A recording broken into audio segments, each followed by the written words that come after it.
Good day everyone. Share ko lang sa inyo yung hindi ko lang alam kung production legal to. Pero itong slide na to is nasa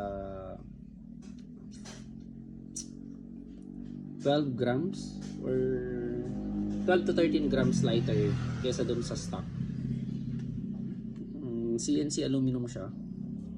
Hindi siya zinc alloy. And meron siyang kaya ko sinabi na hindi ko alam kung production legal is kasi may porting siya, may 6 na porting siya sa harap. And then for Glock 18 kasi ito, ginamit ko sa Glock 17. Kaya nakikita yung hammer roller. So ayun. Kita niyo yung hammer roller. Ayun, yung hammer roller niya. And hindi ko rin kinabit. Pero pwedeng ikabit ito. Itong Mac ejector niya. Gumagana ito sa WG-17. Anyway, kahit naman yung WG-18 na slide, gumagana pa rin naman sa WG-17. Ba't ko pa nga ba sinabi yun?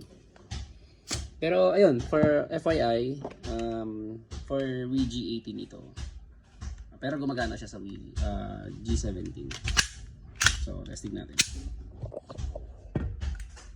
Firing. Okay. Yun. Wala na. So, ayan siya.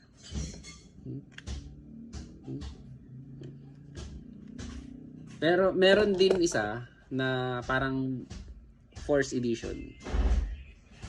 Ayan. Gumagana rin siya sa dito. Pero hindi ko pa na-test. Pero same brand. Poseidon. So, ayan.